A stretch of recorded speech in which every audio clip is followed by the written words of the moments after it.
the kids matter, but my job does too. I can't, you don't just get to pick one or the other. To me, like I said, transparently, it's hard.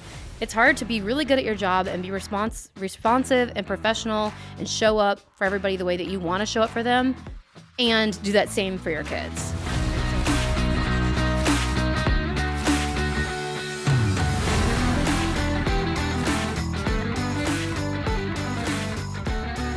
Thank y'all so much for tuning in. We have Kate Wright on the show. She came all the way down from Atlanta, Georgia. Just a prime example of what real estate should be and how it should be conducted.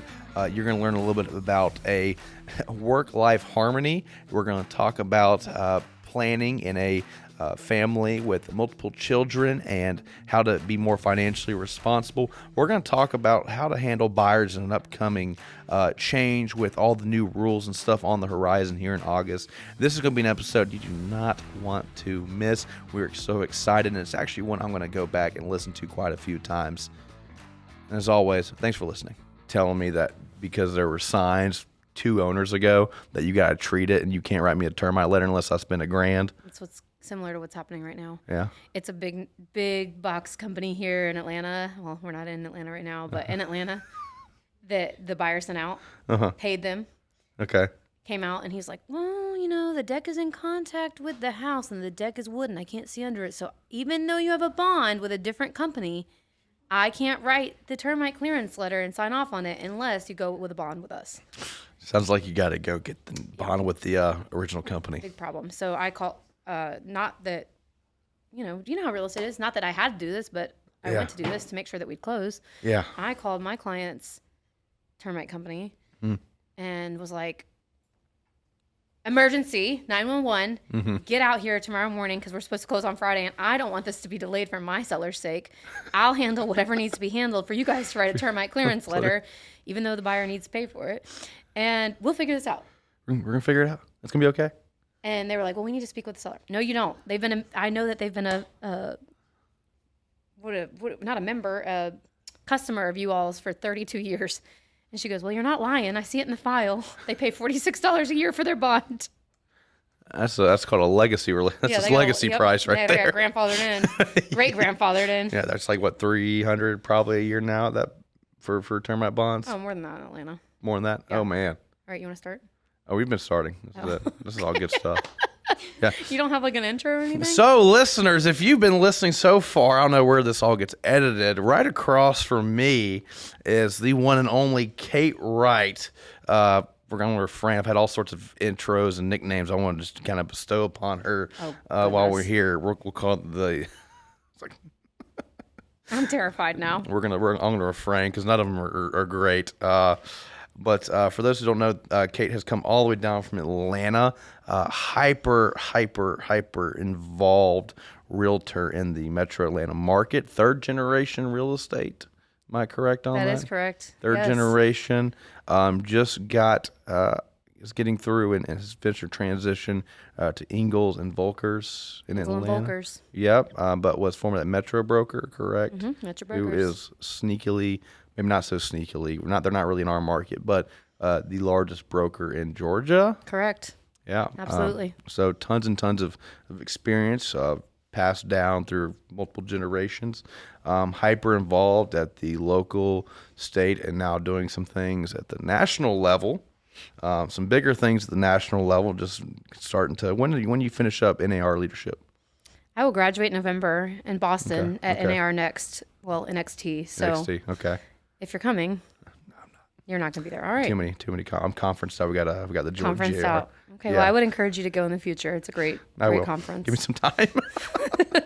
I make Matt do everything. So a little bit about Kate. Kate, you are a huge reason. You grabbed me we met in GR leadership about 2 years ago. Wait, was it 2? Maybe it was just last year?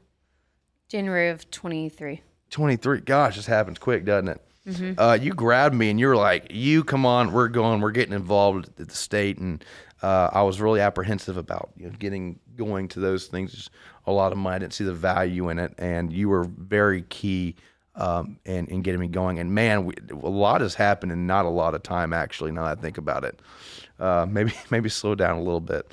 But this is fun because I came up on the Atlanta podcast, and your character, you're not. I know you're not going to want to talk about a lot about yourself, but we're not talking about me today. We are talking about you. I want to make this very clear.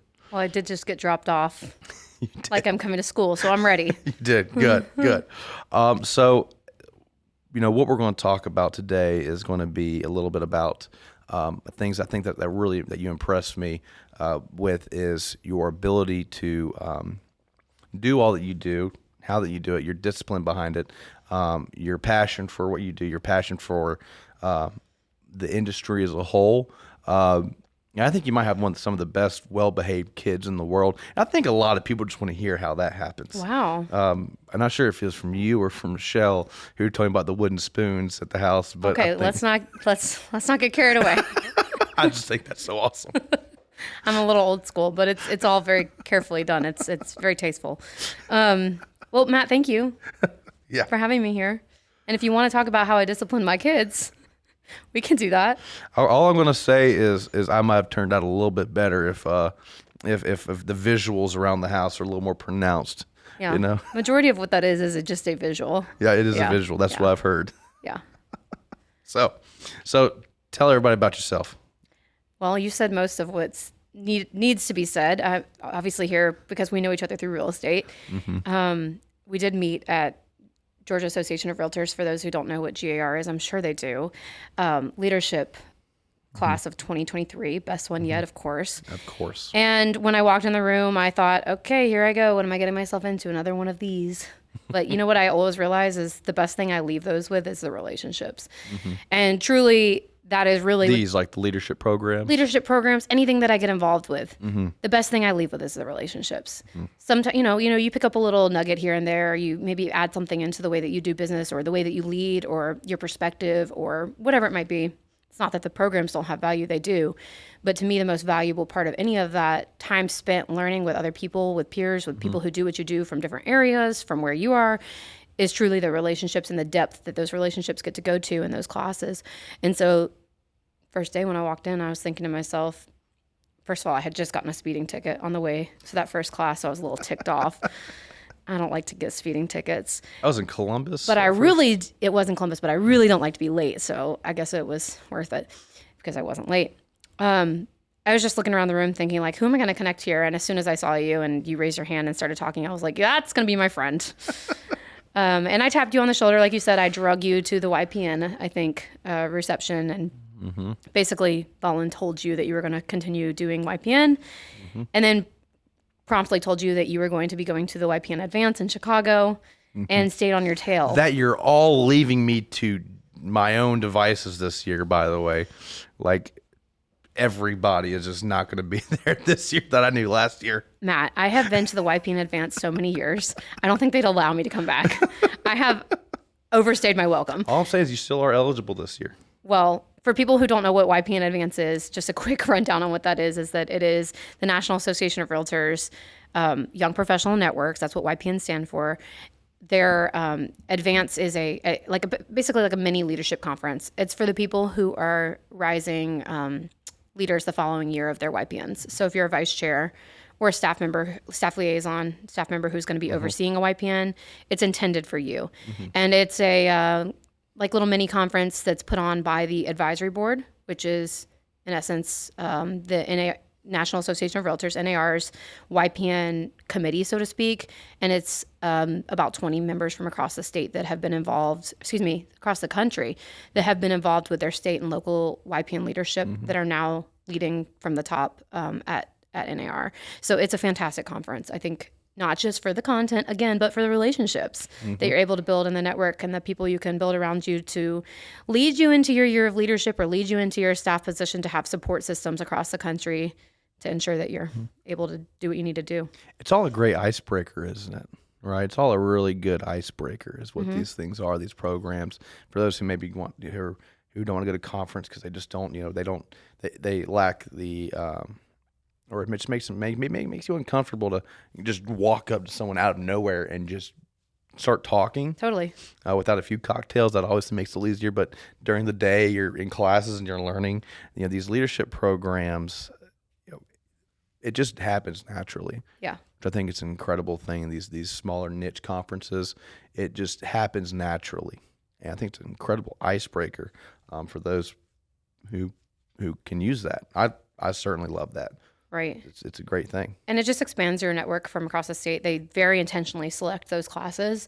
And so it's not like you're like sitting in a pod with everybody from your hometown. You're meeting people who are really good at what they do and really involved and bring a lot of value from across the state. So the quality of the relationships that you're building, you already know is high. You know, I'm not going to walk in here and be like, this is just Joe Schmo off the street that decided to show up today. It's somebody who's committed to the program, someone who applied and got in, and someone who's really making a difference back home. It's great. I mean, I've had some referrals from people in our class, waiting for close one from you, but you've tried. I'll give you credit. And you know, just some other things that have added value to your perspective about the state and how real estate is done from different areas. But yeah, that's how we met. And getting back to you wanted me to share a little bit about me. Yes, third generation realtor. I am a mom of 3 girls. I am a wife to my husband, Ty. And I think that the most important roles I have in this life and world at this point in my life are being a wife and a mom. And also it is extremely important, the role that we all play in helping people secure homes. I mean, that's one of the biggest investments that many people will make. And it's not just an investment from a monetary perspective, but it is a quality of life. It is a peace of mind. It is a commute. It is so much more than just a dollar or monetary move for people when they purchase a home. Safety, all kinds of things. So I have lots of really big roles that I get to carry out in my life. And I do live in Atlanta. I'm an Atlanta native, which is increasingly rare. And I enjoy, you know, being outside and being with my family. Recently, my husband and my mom have really taken to doing the gardening and chickens together. So as a whole, our entire family has really just kind of like followed behind Dad, and going over to manage the garden and the chickens with him every evening, and we've taken a lot of joy in that. And what's the update on the chickens and the whole farm? It's lovely. It's lovely. Lovey's, Loveys Girls Farm. If Lovey you want to check it out on Instagram, Lovey's Girls Farm. And Lovey's the grandma name from my mom. Okay. So that's where that comes from. And it is, you know, she's the one that started this whole shebang, and then Ty jumped on board, and then we all followed. Well, the update is Ty is raising meat birds for the first time, which means they're being raised to be processed. Okay. And they've got about 3 weeks left, 2 to 3 weeks left. Okay. Before. Who's doing the processing? A company, not us. Oh, so you send them off and they come back kind of deal? Yes. Okay. Okay. Ty will take them, and we will get them back in different form. Oh, I hope the girls haven't named the chickens. No, we have not named those chickens. But my mom has chickens that lay eggs, so we can name those. They get to be more of the pets. So you have the pets and you have the meat birds. Yeah, they're very clear on it. We were talking before we started, and I was saying our family's like very like blunt and straightforward. And so Ty's like, yep, don't get too excited about these kids. They won't be here long. And I'm like, okay, let's just tell the 3-year-old that we're killing the chickens. How is she taking that? She doesn't care. Oh, okay. The 6 and 7-year-old, they get it. I mean, they, you know, maybe that's part of the reason why they are relatively well behaved, or maybe it's just God. But, you know, we're pretty straightforward with them, and they ask questions, and we just answer them. Yes. So you mentioned earlier, to Ty's in medical sales. Yeah, medical device sales. So you got 2 salespeople in the household, 3 kids. How do you do it?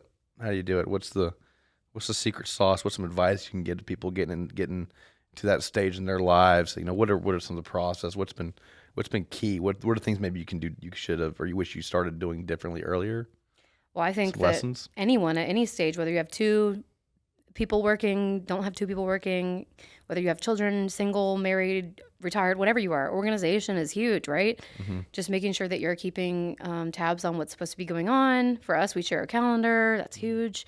Being kind and respectful to each other with the schedules. Well, you know, I know what times of the day I need to protect for him and not ask a favor, and he knows what times of the day he needs to protect for me and not ask a favor unless it's like, you know, really necessary. So we kind of have a good little groove going between the 2 of us where we know where like our prime hours would be for getting our jobs done.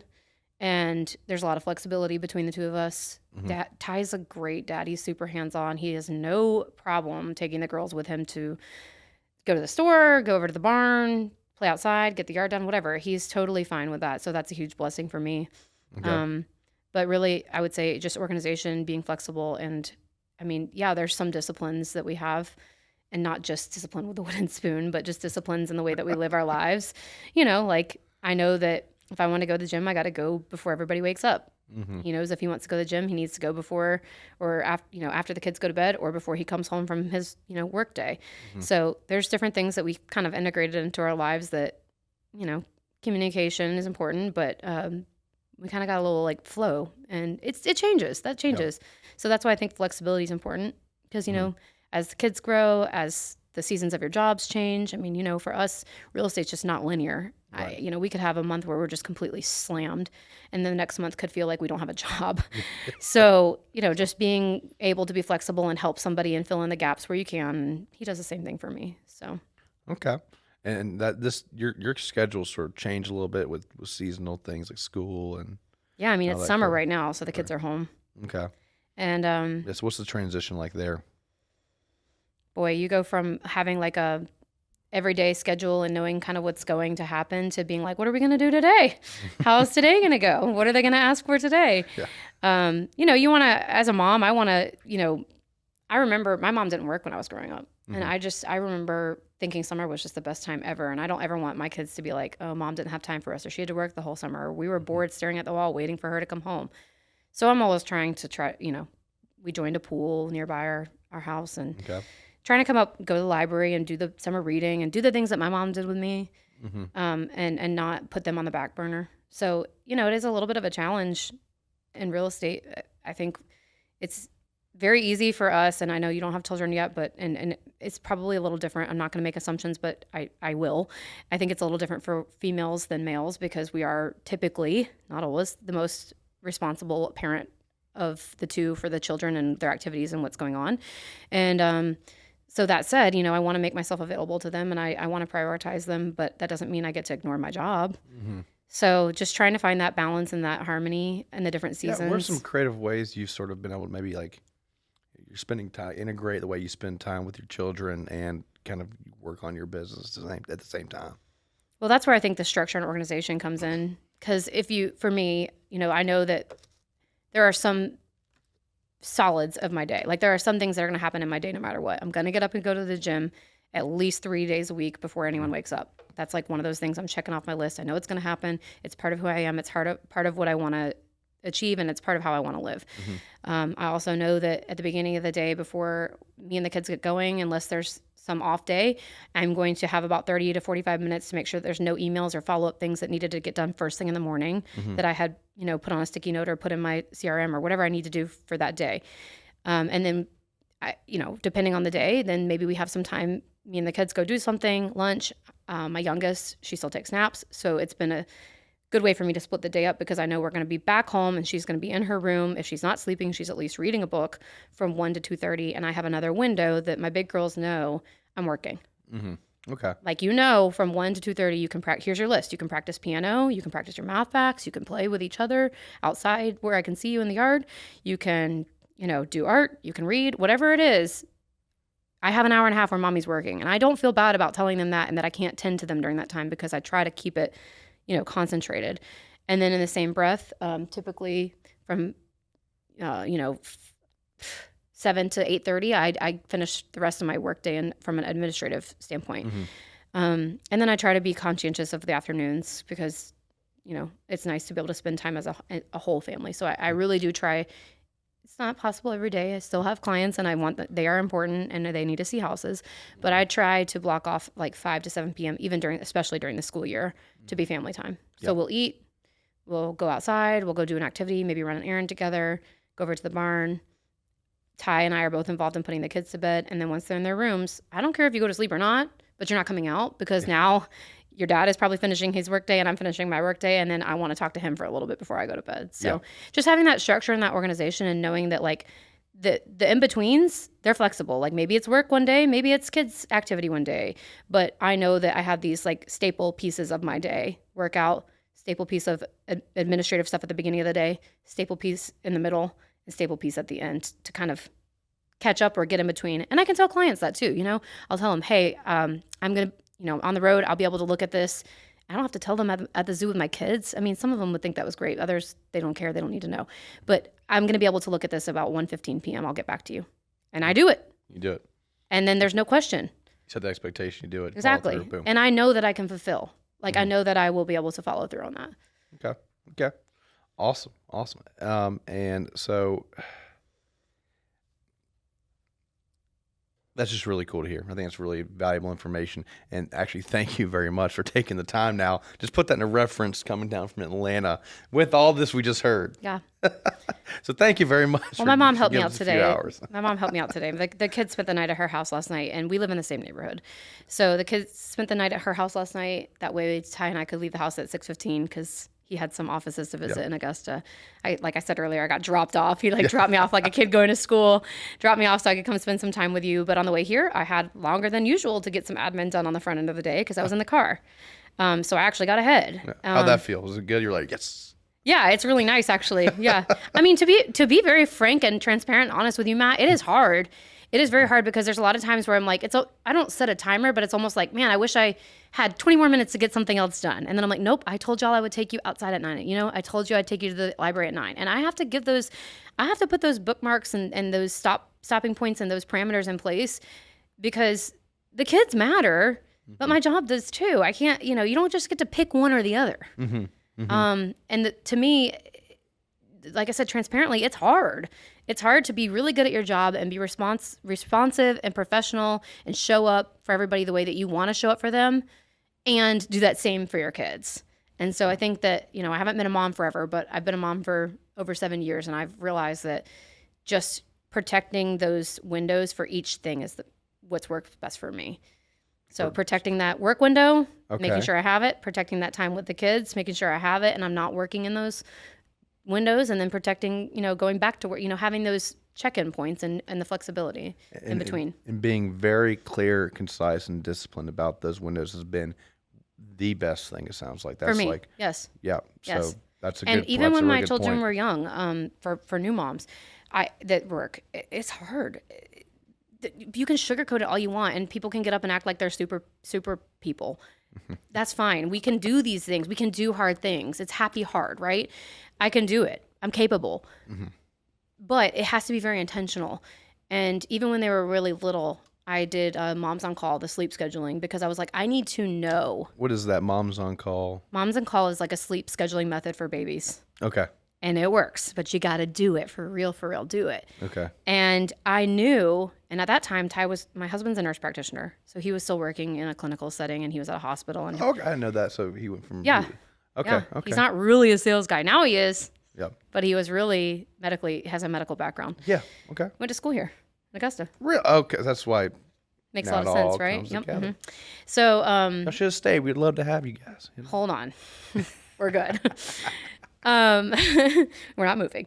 But he was working night shifts when we had 2 children. And for reference, for the people who don't know me, I have my first 2 daughters are 1 year and 1 week apart.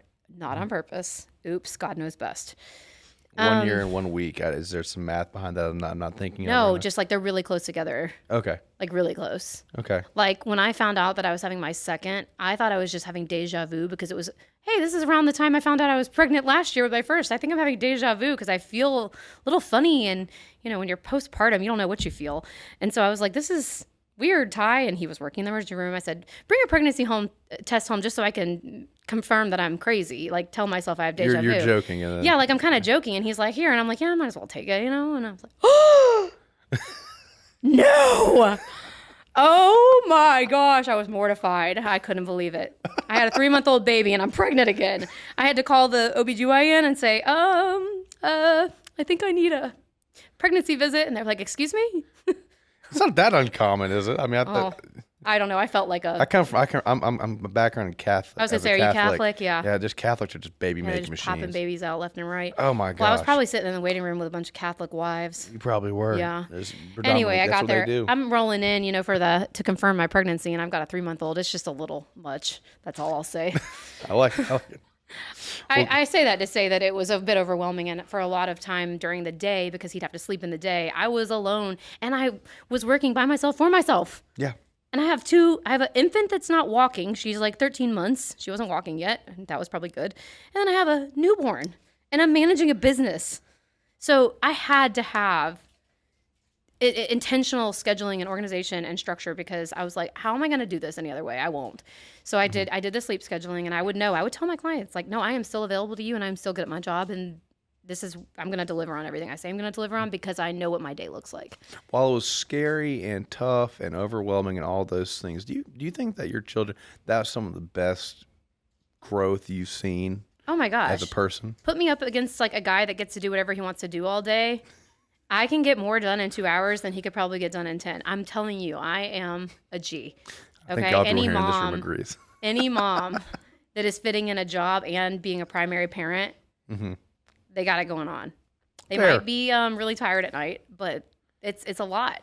But yeah, I mean, you just have to you have to do hard things. Like, do you want to keep working and earning, and do you enjoy your job? Because I enjoy my job. Yes. Okay. Do you want to be a mom and be available and be a good mom and have safe, secure, obedient children? Yes. Okay. Well, let's do the hard things and figure out how to get them both done. Boom. I like it. And so just a recap, protecting your boundaries, time blocking, just those are the really big things that you should expect, and that they work. Yeah, and they work for you, but that's they truly work. Yeah, I think that sets you up for success. Proof of product. Sets me up for success. Sets my kids up for success, because they know what to expect, and they're not disappointed or frustrated with me, and we get in routines and rhythms. And it sets my clients up for success, because they're not like, this lady's so spastic. We don't know when we're going to get a hold of her. She said she'd call at 7, and now it's 9:30, and she must be really flustered, or maybe we shouldn't have to. We don't want to bother her tonight. There's never any of that, because all me and my spouse, my husband, he loved it, because he's like, okay, I know what to expect from you too, and I know he knew that I wasn't going to be like all flustered at the end of the day trying to figure out how I was going to get stuff done, because I had my windows, I had my methods. What is your opinion on the phrase work-life balance? I actually have done a podcast with someone else about that. I think that balance is a tricky word. I think it's more like harmony, that's what I've said in the past, is balance is, there's really not a way to say that everything is really balanced. Because when you think about balance, you're looking at thinking about a scale, and you're saying like, okay, I have a little bit of this and I have a little bit of this, and I'm going to make it, balance out. And it doesn't always balance out. There's times where you're just like we said, like you could have a month where you're just so slammed, and then another month where you feel like you don't have a job. Like there's no balance in that. And what we do, I don't know that, especially as a mom, changing seasons, like, when my kids went from preschool to grade school, that was a big change. There's always things happening that could throw your balance off. And so if you're looking for balance, I feel that you're constantly stressing over trying to achieve it. Versus finding a harmony and saying like, okay, this is what's working right now. This is the direction and the flow that we think it's going, and it's coinciding together. Okay. So like a harmony for me would be, I'm having a super busy month. Let me bring this into harmony by saying to my spouse, like, hey, I need extra hands on deck from, 3 to 7 for the next 2 weeks while I get through this. Once I get through this, you get back to your hobbies, and I'll give you some extra hours. It's not going to be like a balance. It's just, it's more of a harmony. So what you're describing, is sort of a roller coaster a little bit, right? Totally a roller coaster. It's totally a roller coaster. Harmonious roller coaster. And while the elevation of the roller coaster may get higher, right? When you start in real estate, your roller coaster is somewhere around here. But as you get more experience and you build your database and you build your relationships and referrals and et cetera and so forth, you're up here now, and then your roller coaster's up here. But do you think it's, one of the things that people have, one of the things that I think takes getting used to is that roller coaster. Do you think there's a point in your career, like maybe your expectations have changed, where it's less a roller coaster and more of like a straight line? No. Consistency? No. I don't think that it's that. I think it's just that you prepare and expect. Real estate is so tricky because it doesn't matter how good you are or how bad you are. You can't predict and confirm that things are going to happen or not happen. You just can't. You can keep a steady pipeline. You can do really well with client follow-up and client management and managing your database. You can do all the things really well, but that doesn't mean that you're going to have 4 sellers every month and 3 buyers every week. You cannot unfortunately and fortunately, predict exactly your flow. And there's always going to be unexpected. I mean, I had a deal that I could have sworn was going to close in a week before it didn't, and we never put it back on the, like, we never have that back on the books recently. So there's always things that can come up, and there's always things that can change even up until the last minute. We know this. You look back and you look at some of the closings you had and you go, oh my gosh, like that just came out of nowhere. Like, I'm so fortunate. I'm so lucky it happened. But then you also look back at some of your closing, you're like, I gave half of my life to get there. So, you know, it's one of those things. It's like, I don't believe that the roller coaster stops. And I do believe, like you said, I think that's a good analogy, is that as you get further into your career, you get busier, you build out a little bit more, the climbs get higher, but the valleys might feel like they get deeper too, because you feel it more. It's just a lot more weighty. It's a big kid roller coaster. But I don't think it goes away. I don't think you're ever going to be on a linear or level roller coaster. I think you just learn how to brace and prepare for the downside of that roller coaster a little bit better. And you know, when you, I had someone that I really admire that had come on the Atlanta Realtors Rundown podcast with me recently, and he was saying one of his defining characteristics of a seasoned, smart, great, successful agent is knowing that when they're slow and when they're on the decline of that roller coaster, to enjoy it. Put your hands up. Ooh.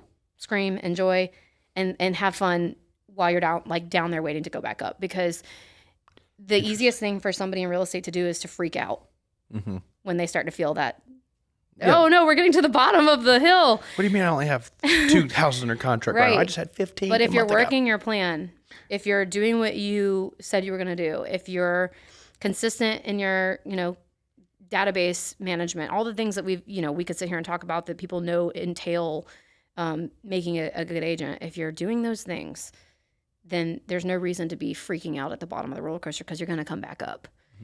Instead, he was saying that's the time that a seasoned agent and a successful agent would take to say, you know what, this is an opportunity for me to breathe, regroup. Maybe I need to go on I know I'm coming into a season where I maybe don't have a ton of closings on the schedule. This is a good window for me to go on a quick getaway with my spouse or for myself, like recharge, like use that window, use that bottom of the roller coaster to get ready to get back up to the top, because it's going to happen. You're not going to not get back up there again. Maybe it's not as huge of a hill, but just like any roller coaster, they're not all the same.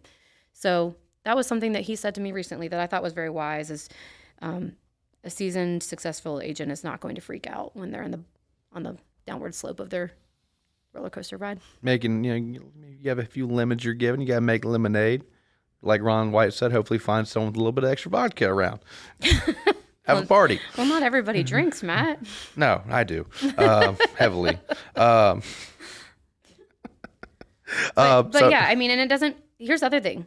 It doesn't mean you have lemons when you're at the bottom of the roller coaster. Right. Right? So something that I've learned over the years, I've done real estate for 14 years, is that not every season of real estate feels good.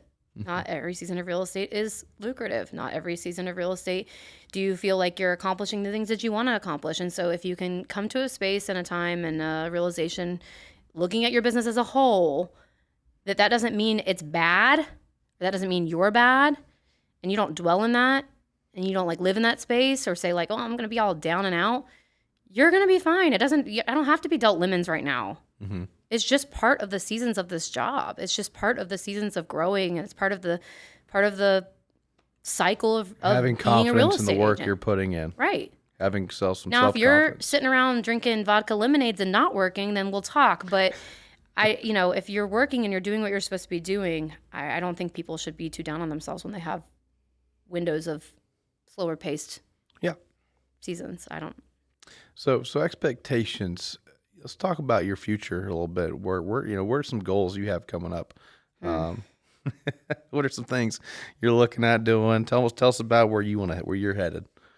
I want to hear about how maybe how things have changed in the last previous 5 years with where did you think you wanted to be? Where you were now? Where do you want to be? Do you want this to be a 3-hour podcast? Look, listen, this is the cheapest therapy session we ever get. They don't know this, but this is therapy. Oh, totally. So let's just make the most of it. Oh, Matt, that's a really loaded question. You asked a lot of things just now. Yeah. The past 5 years. All right. In the past 5 years, I started my investment journey. Ty and I started our investment journey. I have the best husband. He's so sweet. He's literally like, I trust you. Do what you want. And then he He's shows really up. good looking. He's very good looking. Yeah. He shows up to the closings and signs his name, but he doesn't even know how we got the house. So I think he's done this 7 times. He's very trusting and kind and generous, and he lets me kind of run the show. So thank you, Ty. I couldn't have married anybody else. But we started investing in 2019. Mm-hmm. So that was one thing that I had on my radar that I was like, I'm going to do this. But it was too scary to do. But it wasn't that scary. I just had to just execute, you know. Yeah. And so that was what, in the past 5 years, when I look back and I say, like, what are some of the things that I had said I wanted to do that I've actually accomplished? Okay. Investing in real estate. So we have a small real estate portfolio. At the moment, we have 3 rental properties in the Atlanta market, which doesn't sound like a lot, but it feels like a lot. I do want to continue growing it, but it's very difficult to find investment properties at this point, especially in my market. We just got our second rental payment, and it was so cool. They sent it early. Oh, you've got some good I was tenants. like, how much longer do you want to stay? Okay, here's what you're going to do. You're going to send them a Publix, or do you have Publix here? Oh, yeah. Kroger? Oh, yeah. You're going to send them a gift card at Christmas, $100, and say, like, get something nice for your holiday meal on your landlord because you paid your rent early. Yeah, do nice things for your good tenants. Good to know. So that was one thing that I had on my, like, I'm going to do this, and I did it. There's been not as much as I'd like, but enough travel where I've been checking the boxes. Everything that I had put onto my goal sheets over the past 5 years, other than, lose all the weight I wanted to lose, has pretty much been accomplished. So I'm grateful for that. But I think part of that too is also just setting it out there, creating a plan, having that structure, and setting yourself up for success by having a way to get there, like a tangible way to get there. And having the discipline, right? Like, it would have been really fun to drive a Range Rover, but I didn't. And now I have rental properties. So just, setting that Glenda Baker story that she talks about all the time, bought her Mercedes with her $150,000 check, and she paid bought the $150,000 townhome instead. It'd be like $1 million a day or something. Oh Lord, I haven't heard that, but yes, that's a great analogy. Oh, I think she tells that like every time she talks. Oh yeah. Okay, well now I'm just showing my butt. Maybe not. She brings it up on her little Instagram every now and then. I'll have to check it out. Yeah, look up her story about her big multi-million-dollar sale and what she did with the money and what she wished she did with the money. Yeah. Well, I mean, it's a great one. I think, listen, let me get on my mom soapbox. In today's world and the culture that we live in, like, everyone's so flashy and everyone seems to have so much stuff that it's very easy to get distracted. But if you create a plan, you say, this is what I want to do, and these are my priorities, and you look at it every day, and you sit down if you are married, you sit down with your spouse and say, are these our goals? Yes. Okay, then we need to work toward them, and we need to review them and give ourselves, like, hey, okay, by this month we want to have this much saved. By this month we can start looking. By this month we want to have this rehab done, and by this month now granted, again, Ty just comes along for the ride. He's a good sport, but it has to be a cohesive thing. And if you're a single person, then you need to give yourself that, those parameters and guidelines as well. But, you shouldn't have had me on here because I keep walking off on tangents. It's a good conversation. It's okay. Yeah. But 5 years ago, that was one of my big ones. Like I mentioned, I have a 7-year-old, 6-year-old, and a 3-year-old. And so another priority and goal, and will continue to be a goal, is figuring out how to be the best mom to them. I said when I got I was 22 years old when I got my real estate license. And I said, I'm going to get my real estate license so I can work for myself and be a mom. Then I'll be flexible. It'll be flexible and I can be a mom. So I'm like, Kate, remember what you said. Okay. You said you were doing real estate so you could be a mom. That's your why. Yeah. Yep. And I'm like, here we are all these years later. I'm a mom. Am I really doing what I said I wanted to do? Or am I getting distracted by the competitive nature of our business and the way that God wired me, where I am capable and able and willing to do a lot of things? I am. So am I getting distracted by that, or am I letting that get in the way? So one of my goals for myself right now is pulling back on some of my commitments that I've been making. And really, it's hard for someone like me who likes to do all the things to keep telling people no and no. And I feel like I'm letting them down, or I feel like I'm missing an opportunity to meet people that, I want to have relationships with, or I feel like I'm missing an opportunity to learn something that would be valuable to a client. But the reality is I've done that. I've been through that season. I've built those relationships, and I need to trust God that this is the season of my life, and the next 5 years of my life, I need to be managing my business, but outside of what I need to do to manage my business, solely focused on my family. So that's been at the forefront of my goals lately. And it's a process when you're really used to just go, and doing all the things and checking all the boxes. And again, it doesn't bother me to do that. I'm not stressed out, or like if you say, Kate, are you stressed? No, I'm happy doing all these things. I'm happy. I'm not overwhelmed. I don't get to the end of the day and say, why do I do this? Right. But what I do is I get to the end of the day and say, did I do too much that wasn't a part of what I said was my priorities, which is my family? Did I do too many things for other people or outside organizations, or stuff that's not ultimately... It's a great question to ask. Ultimately serving the priority I said I had. Yeah. And sometimes, and I think you need to always check yourself too, and look back on the things you have accomplished, because sometimes I feel like, at least me, I feel like I'm not doing enough at some points. And you have to sit there and go, okay, what's happened in the last year? Yeah. It's a great question. I'm like, oh my gosh, we met like a year ago. And you've been And crushing looking it. at all the stuff that happens. And I go, okay, Matt, you can chill for 2 seconds. Yes, exactly. Because you put in the work. you frame it and you frame it and you have to tell yourself that, because it can get to you a little bit, right? Oh, totally. It can get to you. You know, and this is an industry, like I've said multiple times, I think even sitting here today, as you work for yourself by yourself, and at the end of the day, it's like you're responsible for what happens and how people interact with you and their experience and their outcomes. And like, there's a lot of weight on your back. And like you said, you've got to step back every once in a while and be like, you know what? I'm doing it. I did well. It's okay. Everything is going, like, assess the situation and say, like, have I served these people well? Am I good at my job? Am I prioritizing the things I said I was going to prioritize? And if you're not, you might need to cut back. You might need to pull back, or you might need to realign, or you might need to reorganize. It is what it is. And I think it's hard for us in our industry to do that, because it's go, go, go, go, go, go, go. Yes, yes, yes, yes, yes. And then you're like, whoa. Volume, transaction. How do you... You said you're competitive. I'm competitive. Oh, yeah. We thrive in this industry because we are in essence competitive, and Thrive and die. And we're in a world where there's social media, and no one embellishes. I want to make this very clear to those listening, to new agents, to homeowners, to people looking to get into this market. There is no dirtier of an embellisher than a real estate professional on social media. Well, I need those lessons. Oh my gosh, I'm even victim. I've sometimes I'll say something and I'll crank that number an extra 100. Just cause, for different reasons. But we're in an industry where embellishment is an all-time high, but our marketing, the data shows that social media and these media outlets are such a key part of this. The very negative side of this is we also expose ourselves to other people in different markets doing all of these things. Yeah.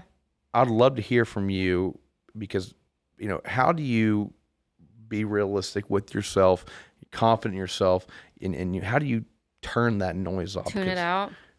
I always say put your blinders up. Like, think about a horse that has its blinders up, and they know the path they're supposed to be on. They can only see in front of them. They know what they're supposed to be doing.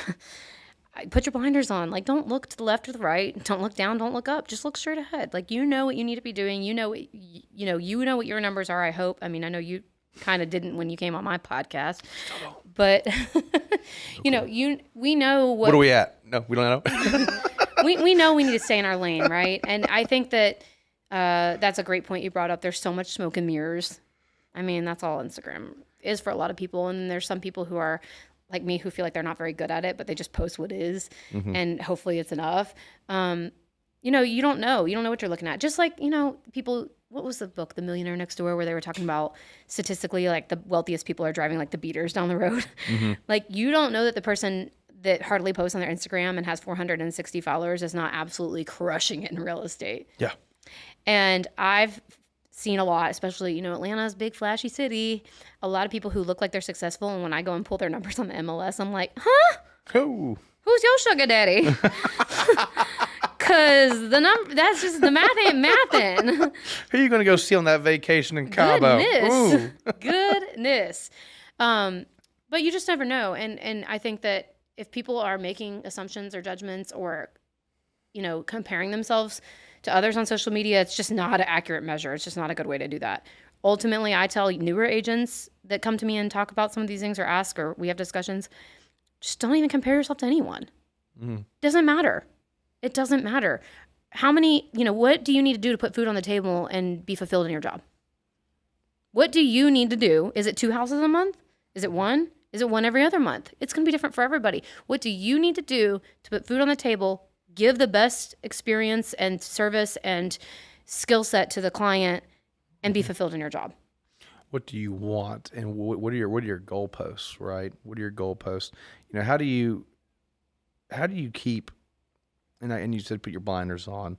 One of the things I think a lot of people struggle with is those goalposts keep getting moved. Sure. Right. The goalposts can be easily moved as we progress through the motions, and keeping those blinders, like you said, on to know what know what your goalpost is. Make sure you got that goalpost cemented into the ground. Yeah. And don't rip it up when you have a big upset over Tennessee and when Georgia beats the heck out of them again this year. I'm done with the podcast now.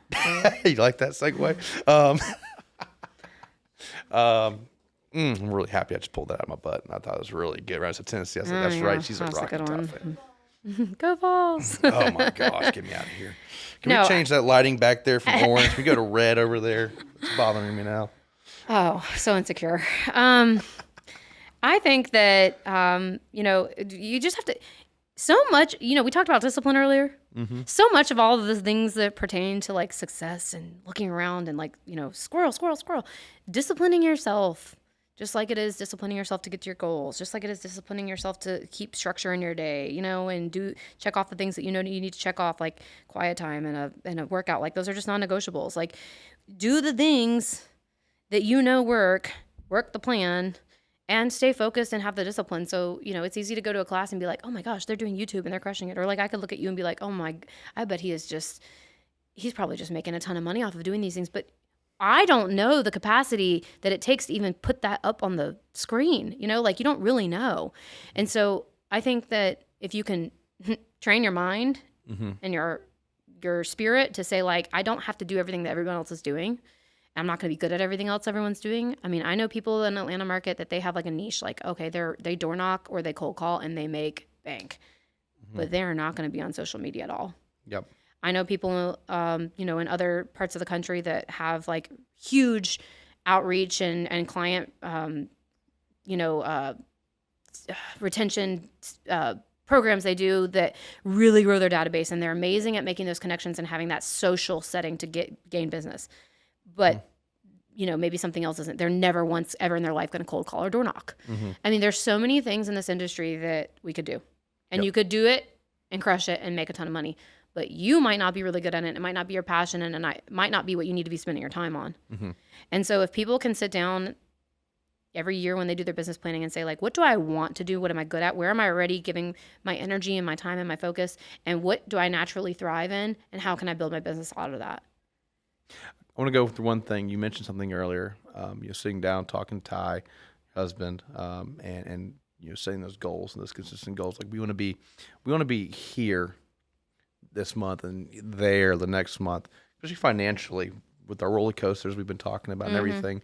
I think a great question right now would be, okay, so when you have a roller coaster type of where incomes are a bit of a roller coaster. Totally. Yeah, how are we budgeting? How are we setting those goals? How are we making sure we're consistently hitting those goals? And then we're going to move on to some other extracurricular items that you participate in. All the years that I've done real estate, because when I started, I was a single person who I did buy a home young because I felt like I needed to practice what I preach, and it's important. But I always kind of pretended like I wasn't making money. Mm-hmm. So like whenever I'd have a check or get a commission and I was like, yes, nope, it's not there. Okay. And so I would take that commission check, put the tax money that I needed to allocate for taxes to the side. Mm-hmm. I'd basically budget out what I would need for the next 3 months of business life, home expenses, put that aside. Mm-hmm. And then I'd take whatever was left. I'd take like for me, a pretty significant portion and put it into savings. And then I had my flex money. And it wouldn't be a lot left, to be honest with you. I mean, it was not much. I mean, I couldn't have gone on a vacation. Maybe I went to one fun meal or something, but just really having that discipline, common thread here, of saying, like, just because it looks like I have this number in my account doesn't really mean I have this, because I might not, I mean, early in my career, I might have had a closing every 3 months in the very, very beginning. And that money can go quick. And you never know. And I mean, I was a Dave Ramsey girl. So I was like, I'm living debt free. And I still kind of am a Dave Ramsey girl to an extent, but I think I can outgrow him. That's a whole nother podcast. But I still believe in the principles. Like, I don't carry any debt other than a mortgage. That is the only debt my husband and I have, and our mortgage. So just creating good financial principles so that when the downside of that roller coaster comes and you haven't had a closing in 3 months, you're not freaking out, panicking, digging deep into a savings account to try to keep you afloat. And so typically what I do as a real estate agent is I budget my income in a way that I'm prepaying myself like 6 months out. Okay. So like, for example, I would have enough, if I know that I need, let's just say, this is not my number, but let's say I need $5,000 a month of quote unquote income to sustain myself from what my business should be making, then I should be having at least, what is that? What's the math on that? $30,000 in that bank account. And I should not go below that threshold. Gotcha. Okay. So I should have 6 months, 6 months worth of what I need to sustain myself. Because if I can't get a closing in 6 months, I probably need to start babysitting again. I find 1 month hard to believe. So you could pull one out pretty quickly. I had a pretty slow Q1 this year, just so everyone can feel more normal. Our Q1 was scary. Oh yeah, mine was bad. Yeah, I missed a credit card payment. If I hadn't had, done that, and I didn't set my finances up like that, I probably would have been in a frenzy. Yep. I think so much about what I realized outside of the things we've talked about in my life that can set a person up for success is creating as much as you can. Obviously, we can't control, I'm not God, I can't control my health, I can't control the uncontrollables, but there are things that I can control. And finances, schedule, rhythms, expectations with my family. Like, there are things I can control. And when you create a stable environment, it's not scary to be in the down. It's not scary to be in the low part of the roller coaster anymore, because you're like, it's okay. We know it's gonna come. It's gonna come. We're doing the work. We live within we live within moderate, spend within moderation, and we're careful, and we pre-plan for the things that we say we want to do. I pre-plan to pay the tuition for the whole year, a year in advance. We plan for things, and the hard times aren't nearly as scary. You put in the work, you put in the discipline, you put in the action, you have the confidence. You have the confidence, and just don't get distracted. All right, so let's move on for a little bit because I want to hear some cool things. All right, so NAR, GAR, your YPN, GRYPN president. I'm not president. Or chair. Chair, excuse me. Definitely not president. Chair. GRYPN chair. Kind of the president of that committee, that kind of fun stuff. But where do you want to go? Where do you want to go with your involvement in the ranks of all these things? I think this is going to be a very disappointing answer for you. Oh, no. I'm bowing out. I mean, and it's not because I don't love that stuff. It just goes along with what we've been talking about is I've been very involved for 8-9 years now. 2015, I did the Emerging Leaders Program at Atlanta Realtors. And from there, it's just been like boom, boom, boom, boom, boom. Yes, sure, yes, sure, yes, sure. Led a lot of committees, board of directors, state involvement and national involvement. All of it has been great. Okay. So much that I've gotten out of that. I don't regret 1 minute of anything that I've given to anyone else or any organization that I've been a part of. I'm not walking away from it because I don't like it. I'm walking away from it because I sit down and look at my priorities and I say, how aligned am I with what I say I want to be aligned with? And I'm in a season, and I don't get this time back, where I need to give my kids as much as I can outside of my actual work requirements. So I am, after this year, I keep declining things and opportunities, and it feels funny, but I'm getting good at it. Okay. Excites you a little bit. Yeah, You're smiling. no, it doesn't excite me a little bit. It's just like it's finally getting to a point where I'm like, I don't feel like I get off the phone and cringe. I'm just like, nope. And then now I finally, when I get off the phone or send the text, sorry, I can't do it. I'm like, okay, well, carry on. In the beginning, I was like, oh my gosh, this is so painful. Yeah. So, just actually going into. Yeah, you feel the type of way when you say no at first, right? You kind of. Oh yeah. Like, oh gosh, I'd let somebody down. Or. Well, and I like. But what's the reality? You're not. You've put a ton of time and work into this, and it's okay, right? And I will revisit it at some point in the future, I'm sure, because I enjoy it and I love helping where I can, and I like being involved at that capacity, and I like the information that I have at my fingertips through those relationships across the country and through the state, and I think that it's very helpful for my business as well. Does it help to know now with all the involvement? I feel like so you know what you're good at, what you're where you can be most effective in a committee structure or a volunteer position? Yes, but I think that there's always room for continuing to grow. And some things that you think you might not be good at, you might surprise yourself. I mean, there have been opportunities that came in front of me that I was thinking, why in the world are they asking me to do this? And then I did it and I was like, wow, that was really interesting. I learned a lot. I would have never put myself in that seat.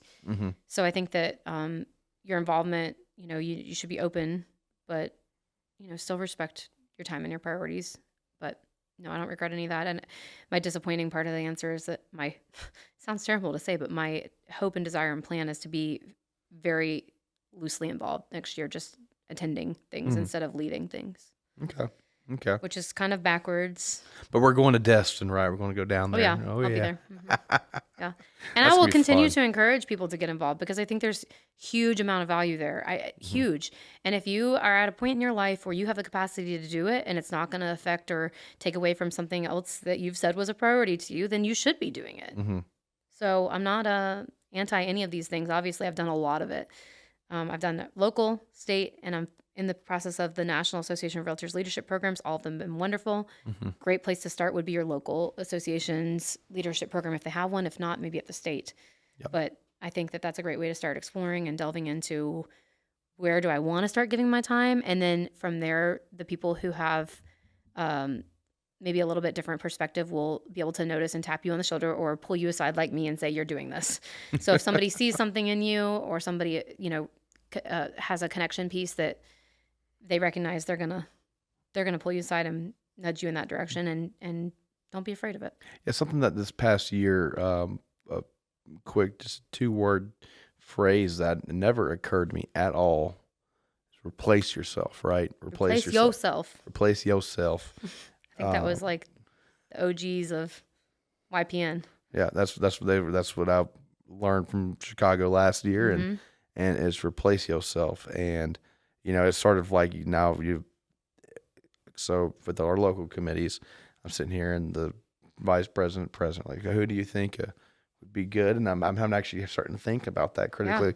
Yeah. Who would be a good person to, it's like weird, man. Like I'm just getting into this, but I'm sitting here trying to think of who I can plug into different spots and who would be effective. Isn't that an interesting phenomenon? Yes. Yeah.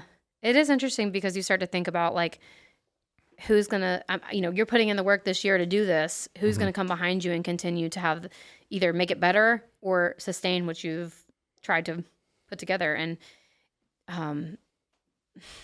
preparing somebody to do that and recognizing those leadership skills or traits or that energy they have and being able to, in essence, groom them for that position is hard. It's harder than people realize. Yeah, a little bit. I think everyone in this room, maybe I'm pretty good at starting something, but to continue it, we got to have some help. We got to have a few moms in the room. This has got to be podcast like what 211, episode 211? I mean, so we took a month off to regroup and get things going. April was just a very busy season in Augusta in general. And so we're back in the new studio. And it's fancy. We're past 20. 24? Yeah, 24. That's great. Yeah. So look, you stuck with that. We stuck with it. Pay a lot of money to keep it stuck. I think it's valuable. Keep it going.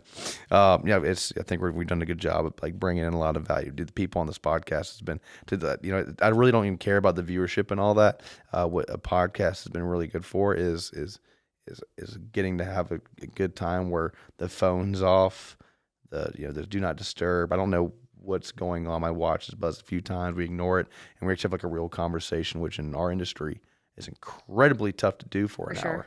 For sure. So, let's talk about a little bit. So we're not getting into all the NAR changes and things like no, that. I don't want to do that. Heck no. I'm so tired of that conversation right now. But one of the big change is I think that so the realtors that are still listening, good on you. Thank you for listening to this podcast. You hung in this far. You hung in this far. How are you handling your conversation with your buyers? That's an interesting question, and I'm glad you asked. Mm-hmm. I have really, since almost the beginning of my career, done buyer consultations. Mm-hmm. And so when all of this came up, I was just, sometimes I realize I'm living in like a bubble of like naivety. Is that a word? Naivety? I'm just naive. No, I don't think it is. Sometimes I've heard that before. Yeah. I'm just like, because I do it, I assume other people do it. Yep. Okay. So like all this time I'm thinking, when all this stuff starts coming out, I'm like, are you guys not doing buyer consultations? Are y'all not getting buyer brokerage engagement signs before you go out? Like, why is everybody not doing this way? So for me, I had been doing a buyer consultation.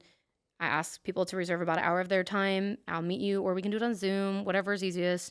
And we are going to go through A to Z what this process is going to look like, including what forms. You can do that in an hour. Yeah. Do you want my slide deck? Please send that to me because I'll send it to you. I had to tell gave it people to it's like 2 hours for our consultations. Oh, that's too much. You're going to overwhelm them. I tell them it's going to be like drinking from a fire hose. It is, even in 1 hour, but it's doable. I'll send you my stuff. Thank you. I sent it to Roger from our class. Oh yeah. Yeah. I sit down and we go through like these. Here's the 3 things I'm going to need from you to get started. You could be my best friend. I don't take anybody out to start shopping for a home until I have these 3 things from you.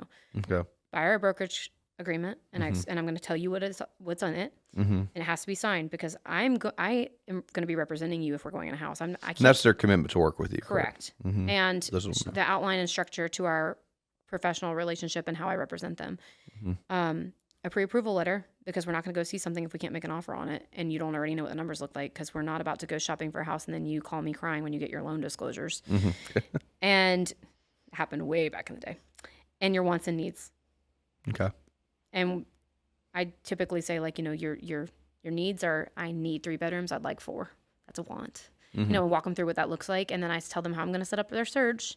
And I can set the search up today, but we will not go out to physically look at anything until I have all 3 items. 3 items. Because I want to set the stage for success. But Kate, I want to look at this house right now. I'm super excited. I want to go. You know what?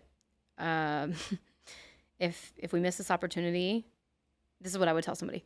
If we miss this opportunity because we weren't fully prepared, it wasn't meant for you anyway. But I cannot represent someone that I haven't done my due diligence to prepare to have a successful transaction for both of us. And I've never had anybody be like, well, forget it, I'm calling somebody else. Mm-hmm. I've never had anybody do that. They understand the value.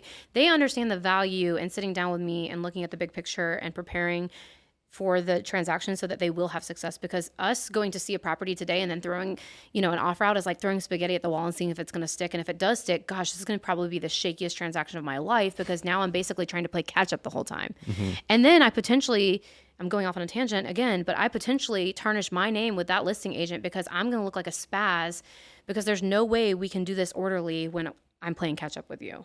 Yep. And my broker is going to look at me and say, what are you doing?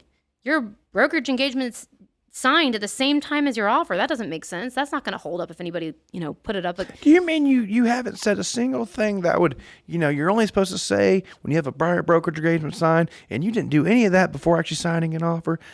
Yeah. Well, another thing is like, what value are you giving this person other than opening the door and playing catch up with them? Mm-hmm. How am I maintaining the quality of my ability to do my job if I'm like, here, open the door. Here, can you just sign this real quick? I know you don't know what you're signing, but like, you have to sign this for me to go in the store with you.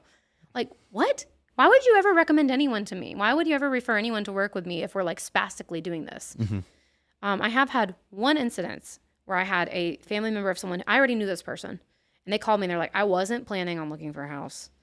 I've been pre-qualified in the past. I don't have a pre-qualification at the moment, but there is a home that I do not want to miss out on.